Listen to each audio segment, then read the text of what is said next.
Hi, I'm Paula Renova, founder of Renova Enterprises and creator of the Cardinal Method of Life Connection.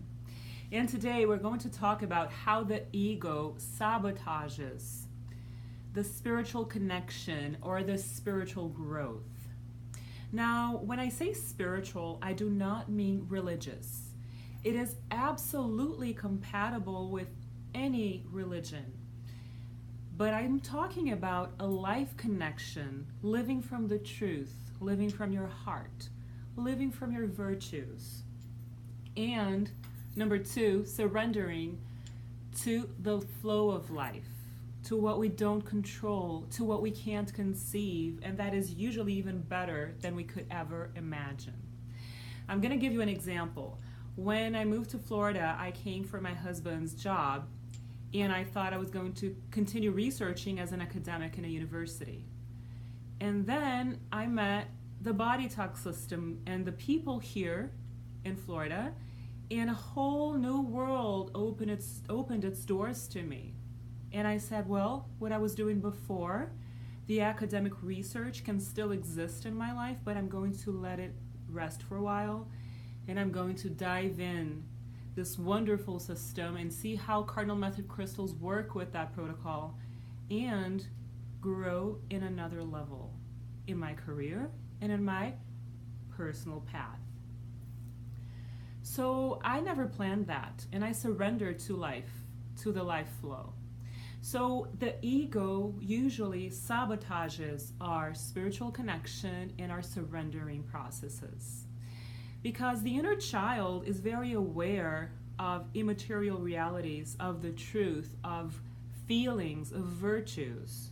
You can't lie to a child. They know and sense the truth, period.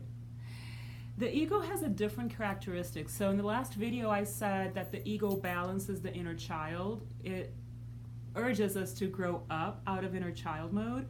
But then there's a need for the ego to surrender to the real self or higher self or to our spiritual connection.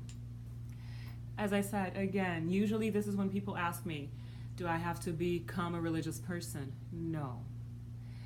But you must listen to your intuition, to a light that you have within, to your heart, to a place in yourself that is beyond reason, that is beyond rational concepts, that's beyond rationality or the conscious mind.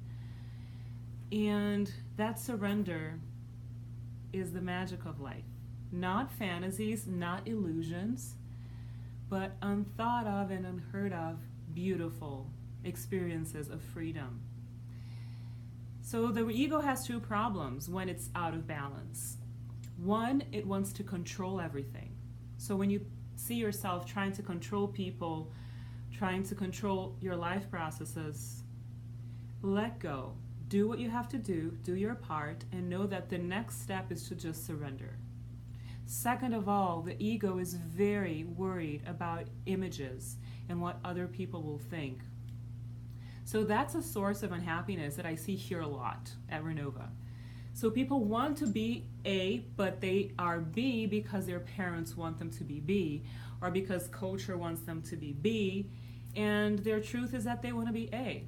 So if you want to be an artist, but you became some other profession that you don't love, but is more socially acceptable because there's this huge stigma about being an artist, it takes a lot of guts and courage. And I will say this here, art has a deep role to play in health, well-being, and healing. When we have fun, when we connect to beauty and contemplate beauty, we are in a state of completeness, wholeness, and fulfillment. And happy people have a very healthy immune system and tend to get a lot less sick than unhappy people. So this is just a little addendum that I thought that I could share with you. So what I'm here to say is that the ego has a role in our lives, but it's limited. It has a place and a size in your inner world, and that a mature ego is one that surrenders to the real self or higher self within. So I hope this was clear. I'm very grateful for everyone who's joining me and asking questions and sharing their experiences. So please comment wherever you watch this video, if it's on YouTube, Facebook, anywhere that you find it. And I look forward to hearing from you soon. Thank you again, and share this if you feel like someone else that you know will benefit from these contents, and I will see you soon. Bye bye.